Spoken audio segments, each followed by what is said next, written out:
রাই সর্ষে চ্যানেলে আমি রাই আজ তোমাদের জন্য নিয়ে এসেছি একটা দারুণ মজাদার নতুন ধরনের ফুলকপির রেসিপি।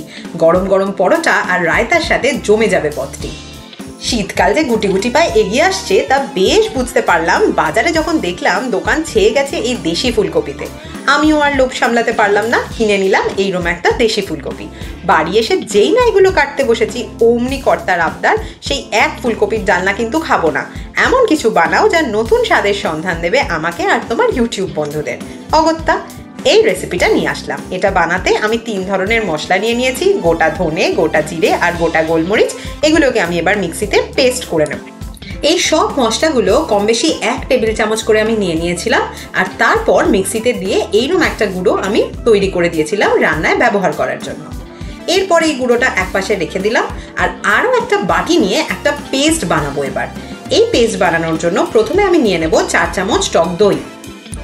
টক দইয়ের সাথে এরপর মিশিয়ে দিলাম 1/2 চামচ আদা বাটা, দিচ্ছি আন্দাজ মতো নুন, আন্দাজ মতো চিনি, আন্দাজ মতো লঙ্কা গুঁড়ো, আমি এখানে 1 চামচ লঙ্কা দিলাম, আর দিয়ে দেব এক্ষুনি গুঁড়ো করে রাখা সেই মশলাটা। এরপর এই পুরো মিশ্রণটাকে একটা চামচের সাহায্যে আমি ভালো করে মিশিয়ে নেব। দেখো, ভালো করে মিশ্রণটাকে আমি মিশিয়ে নিচ্ছি। মিশিয়ে নেবার পর এটা এইরকম দেখতে হবে। মিশ্রণটাকে আরও একটু ভালো করে মাখিয়ে নিয়ে এক সাইডে রেখে দিলাম। এবার অন্যদিকে একটা কড়াইতে জল বসিয়ে দিয়েছি, জলটা প্রায় গরম হয়ে এসেছে। দিয়ে দেবো 1 চামচ নুন, আর তার মধ্যে আমি কেটে রাখা ফুলকপিগুলোকে দিয়ে দেবো 2 থেকে 3 মিনিটের জন্য ভালো করে ভাপিয়ে নেওয়ার জন্য।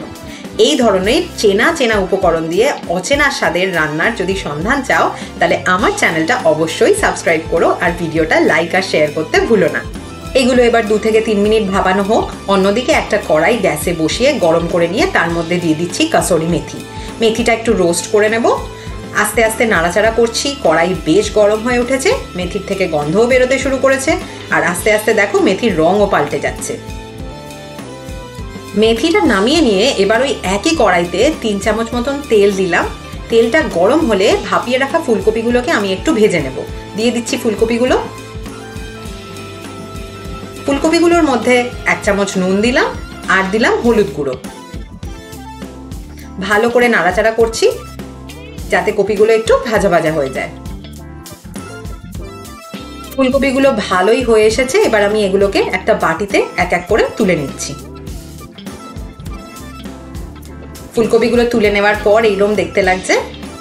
এরপর ওই একই কড়াইতে আবার 3 চামচ তেল দিয়ে দেব, এবং তার মধ্যে দিয়ে দেব ফোড়ন। প্রথমেই দিচ্ছি গোটা গরম মশলা ফোড়ন, দারচিনি, এলাচ আর লবঙ্গ। এবার দিলাম গোটা গোলমরিচ। ফোড়নগুলোকে ভালো করে নাড়াচাড়া করে নেব যতক্ষণ না এর থেকে একটা সুগন্ধ বেরোয়।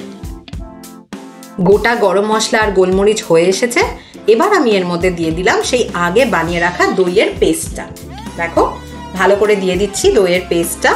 এই দইয়ের পেস্টটা দিয়ে এবার এটাকে খুব ভালো করে গ্যাস কমিয়ে নাড়াচাড়া করব যতক্ষণ না এই মশলাটা রান্না হয়ে যায় এবং এর থেকে তেল ছেড়ে আসে। সাইড দিয়ে তেল ছেড়ে আসলে বুঝবে এটা হয়ে গেছে। তখন তার মধ্যে মিশিয়ে দেবে এই আগে থেকে ভেজে রাখা ফুলকপিগুলো আর চৌকো চৌকো করে কেটে রাখা ক্যাপসিকাম কুচি। এবার এই মশলাটা খুব ভালো করে ফুলকপি আর ক্যাপসিকাম কুচির সাথে মাখিয়ে নেব। ভালো করে মাখানো হয়ে গেলে একটু ঝোলঝোল রাখতে চাইলে এরপর আমি এর মধ্যে অ্যাড করে দেব 2 কাপ মতন জল। দেখো, জল দিয়ে দিলাম, এবং এরপর গ্যাসটা বাড়িয়ে মিডিয়াম ফ্লেমে দিয়ে এটাকে আমি ভালো করে ফুটতে দেব। ভালো করে নাড়াচাড়া করে নিচ্ছি এবং এটা ঢাকা দিয়ে দিচ্ছি। 2 থেকে 3 মিনিট এটা ফুটবে। এখন ঠিক 3 মিনিট পরে ঢাকনা খুললাম। বাহ, বেশ ভালো তৈরি হয়ে গেছে আমার তরকারি। ফুলকপিগুলোও সেদ্ধ হয়ে গেছে, ক্যাপসিকামের সুন্দর গন্ধও বেরোচ্ছে এর মধ্যে থেকে। একটু ভালো করে নাড়াচাড়া করি আর একবার। তারপর এর মধ্যে দিয়ে দিচ্ছি 2টো চেরা কাঁচা লঙ্কা আর আগে থেকে করে রাখা রোস্টেড কাসুরি মেথি। এই 2টো উপকরণ দিয়ে আরও একবার ভালো করে কপিগুলোর সাথে এটাকে মাখিয়ে নেব। এই 2টো উপকরণ যোগ করার পরেই কিন্তু আমার রেসিপি পুরো রেডি হয়ে গেছে। তৈরি হয়ে গেছে মেথি মরিচ ফুলকপি। এবার এটাকে আস্তে করে নামিয়ে নেবার পালা। এইবার গরম পরোটার সাথে আর এক বাটি রায়তার সাথে এইভাবে মেথি মরিচ ফুলকপি পরিবেশন করো, আর বাড়ির সকলের মন জয় করে নাও তো দেখি। দেখা হচ্ছে পরের ভিডিওতে। আজকে আসি, আবার দেখা হবে।